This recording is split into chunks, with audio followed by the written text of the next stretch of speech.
Hello. Nice to meet you. Good to see you. What's your name? Hello, how are you? Yeah, I'm fine. Thank you for coming out to see us today. Like my head girl. Yes. I was head girl at my school many, many years ago. So do you get elected as head girl or does the school appoint you? The teachers do. Do the students get to elect you? No. Oh, you must be a very good girl. What's your favourite subject? Biology. Good. And what are you going to do when you left school? I'm going to become a doctor. Wonderful. I hope you do, and I'm sure you will.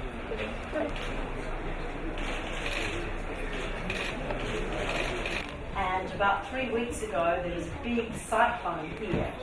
They called it Tropical Cyclone Winston. And you remember when the storms came in and some of the houses were flattened? Well, the Australian people want us to help the people of Fiji.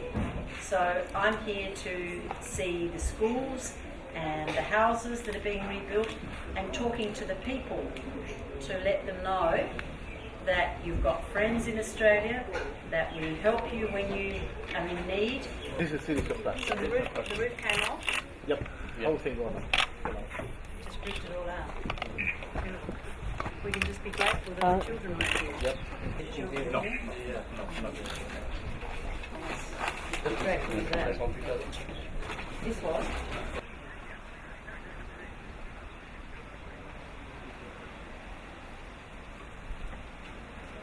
I'm absolutely delighted to meet with the students, the teachers and the parents of the students at Penang Sangam School.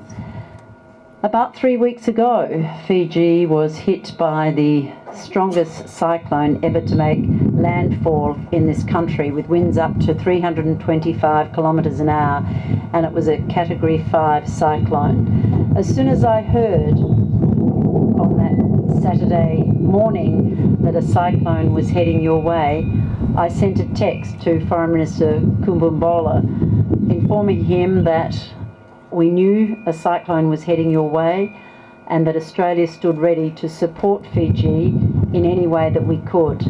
Australia and Fiji are long-standing friends and partners. We share the Pacific region, and we wanted to ensure that however well prepared Fiji might be, that if you needed help from others, Australia was your partner in a time of need. I don't think anyone would have appreciated how devastating the cyclone would be, and we immediately sent support. We had pre-positioned supplies around Fiji, and the food and water and hygiene products were able to be made available immediately. We knew there was a need for shelter, and we ensured that shelter kits and tarpaulins made their way to some of the worst hit areas. Tragically, 44 people died in the cyclone and others received injuries.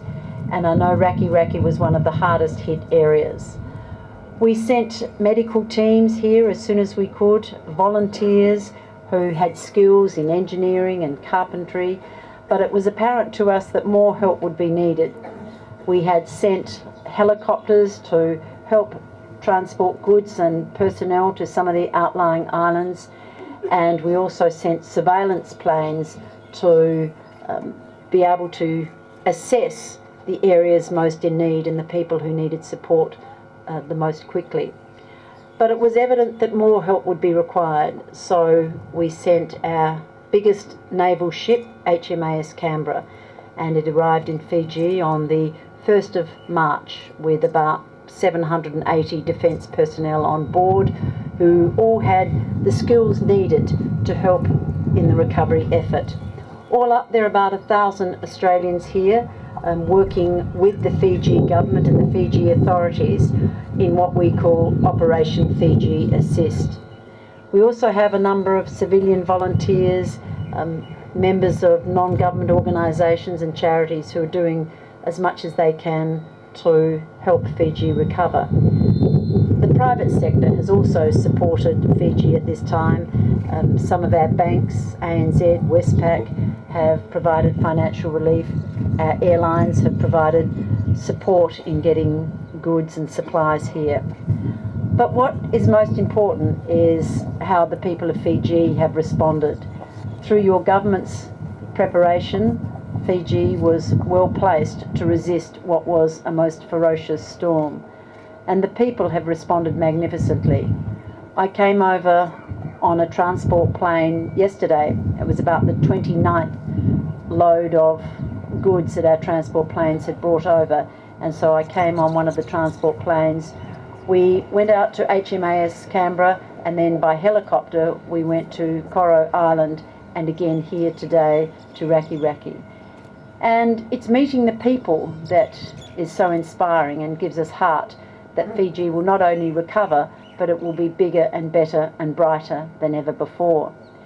After the initial recovery efforts, we knew that the Fiji government put a priority on education, and we have been determined to help support the restoration of schools, putting roofs back on schools, and trying to help put the classrooms back in order so that the children and teachers can return. I understand here at Penang Sangam about 16 of the 22 classrooms were devastated by the cyclone, and so a priority has been to get classrooms fixed or temporary classrooms in place until others can be rebuilt. The Australian government has also provided about $15 million in financial support, and while some of that has gone for the basic supplies like food and water and shelter, we've also set aside $4 million Australian, or about $6 million Fiji, for educational supplies and support. And in fact, in the tent behind me, there are some of the supplies that come from that funding for the schools here in Rakiraki. We will continue to work with the Fiji government as the recovery phase moves into the restoration and rebuilding phase. We know that there are countries who are supporting Fiji at this time, but you can rely on Australia to be your partner of choice when Fiji needs friends.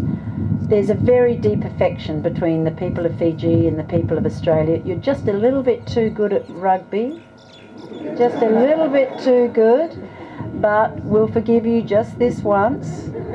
You beat us, we know, we remember. But also the people-to-people links are very strong. Australians love to come here as tourists. They love coming to Fiji, and they will continue to do so. About 350,000 Australian tourists come to Fiji every year. And back in Australia, I've been encouraging Australians to keep visiting Fiji. You need the dollars, your tourism sector needs support, and of course the economy must grow.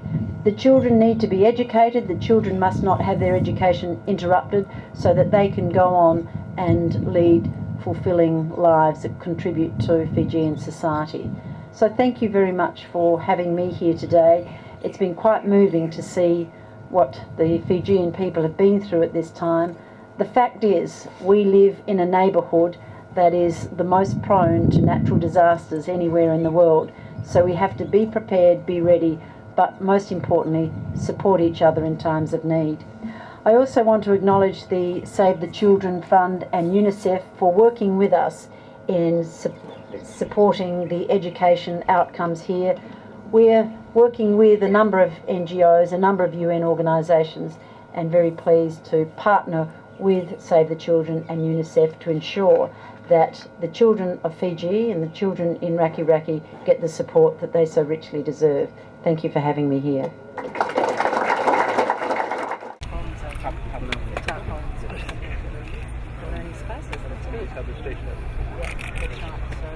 Anyway, we're happy to assist, and we look forward to continuing to work with you through our high commission on further needs. And